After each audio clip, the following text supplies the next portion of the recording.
Hello and welcome to Blue Max, which is a classic game all the way back from 1983. Quite interesting. Considering how old it is, bear in mind, of course, that the Commodore 64 is from about that time, so it must have been one of the first proper games coming out for the Commodore 64. And it's actually quite advanced, and it plays very well. I mean, the mechanics involved, the fact that you are flying a plane that controls somewhat like a plane. Obviously, this is not a simulation, this is very obvious an action game, but you have a separate bombing to your guns, whereas in most other games you would drop bombs while using your main gun. You have to move down and while holding on fire in order to drop bombs, by the way. And of course, because it is an advanced game, very modern, the bombs will drop depending on the height you're flying, so it will take longer for them to drop, so you will have to anticipate the aim for what you're trying to hit. You have the tanks themselves are doing nothing, they're just basically just targets, but all those things that looks like a square with a dot on top, they are anti-aircraft guns, and they will happily smack you about if they get a chance.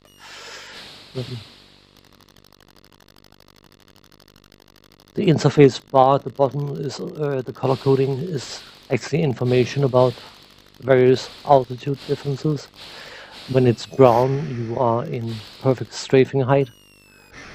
I'm fairly sure you can't strafe the anti-aircraft guns, you have to drop bombs on them. But the tanks, the cars, I'm fairly sure can be shot that way. And the other purpose of the colors also, when there's a plane on the screen, there's an arrow in the right hand side that will tell you whether the plane is above or below you. And once the screen edge is blue, that means you are on the same altitude as the plane. If it comes to water, you probably have to be a bit careful. Your task is to fly to a city and bomb 3 targets. I think it's 3 different cities, I'd say. And those 3 targets are totally and utterly covered in anti-aircraft artillery, AAA also called. That took some time to work out. But you have to get to the cities first, and there's a few stages in between.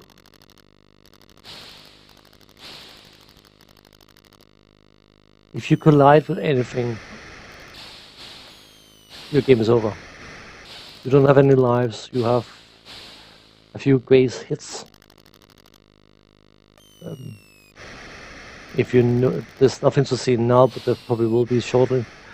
In the bottom right side of the screen there will be 4 letters that, yeah, the B is lighting up now. That means the bombs have been hit, or the bomb bay, I would assume, has been hit, so it's malfunctioning. There's a G for guns. There's an F for fuel. There's an M for maneuverability. And if all 4 letters light up, any further hits will cause you to crash, and therefore ending the game. When you land on a runway, it will first refuel, and then rearm your bombs, and then it will start, if you wait, start repairing the damage. And because if your fuel tank is hit, you're leaking fuel, you can actually delay the fuel, or refueling I should say, quite a bit, which can be a bit annoying. It would be nice if you would repair things first, but that is the way the game was designed.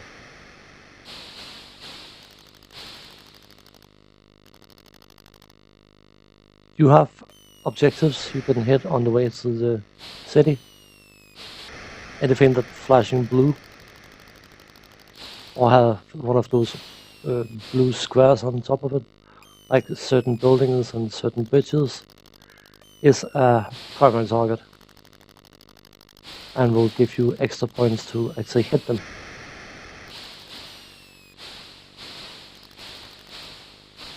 And the ultimate goal, outside of hitting those targets you're supposed to be hitting, is to rate up points, because your points equals your rating as a pilot.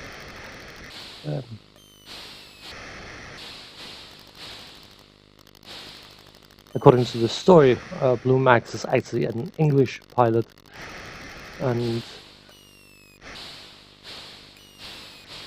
he is. I think this story is trying to imply that the Blue Max, which of course is was a reward for Axis fighters for knocking down planes, that the name has been taken from this character instead of the other way around. I don't know, but whatever the case, as you can see when you are on the airstrip, planes will fly overhead, and some of them will drop bombs, and that's why I try to land as far right as I can. The game is not overly picky about, as long as most of your plane is on the runway, you are perfectly fine to be landing without crashing. But staying to the sides make it far less likely that one of the planes will drop bombs on you, which is not good for your health, by the way. You could probably guess that yourself.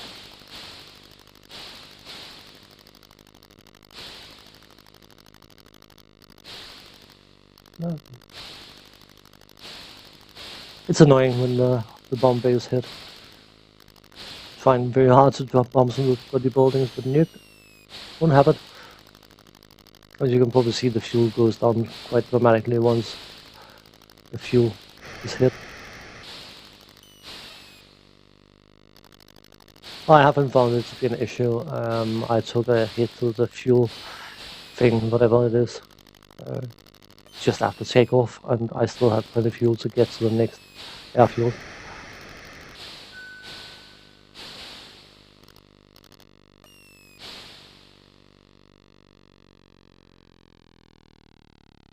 When it comes to taking off, you have to fly faster than 100 miles an hour, which is the measurement in speeds.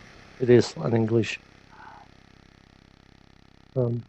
plane. I will assume it's an English game as well. If you try to take off before that speed, you will crash, and there's a certain speed. If you reach that before taking off, you will also crash. It can be a bit sensitive towards when you take off. I mean, looking at this game, 1983. It's a game that over the years has always impressed me. I mean, it's fairly simple, the basics of it, but it's also somewhat complex.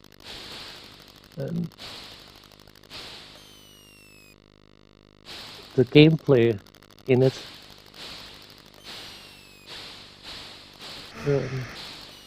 especially in my younger days, was quite enticing. I mean, if you like action games, this is a good one of them. And considering how much rubbish came after this, you have to show it some respect for what it did, because it was actually, as I was saying earlier in the video, quite advanced. And it plays very, very smoothly. The plane feels responsive. Hitting a moving target like a car on the road feels satisfying. The game can be a bit rude sometimes and screw you over, but by and large, you are, as long as you're not flying in the same direction too much, you should be perfectly safe from most damage, even. As you can see, my plane is virtually on the grass, but it's perfectly fine. We're good. no harm done. Definitely a classic. I would argue. Some people may not want to agree, but that's also perfectly fine. Considering the age of this game, it's quite a great game. We got to the city, and of course, I missed the first target. If I'm not mistaken, yep. No, not the first one. It's one of them I missed. Something tells me flying into the side buildings is not ideal, so I was trying to wiggle about in the middle. I'm fairly sure that's considered to be a failed mission because I didn't hit all 3 targets. But it will just send me out again. It's perfectly fine.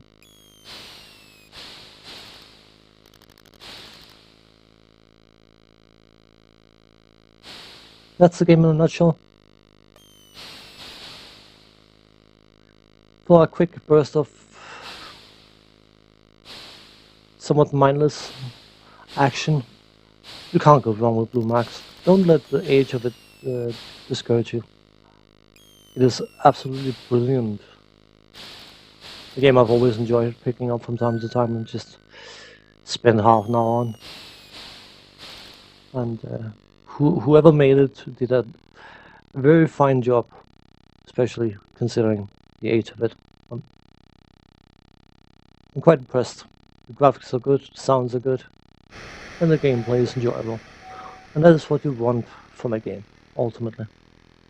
So, yeah, trying to take off to higher speed, I think it was.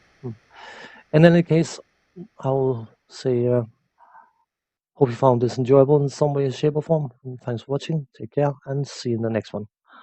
Bye bye for now.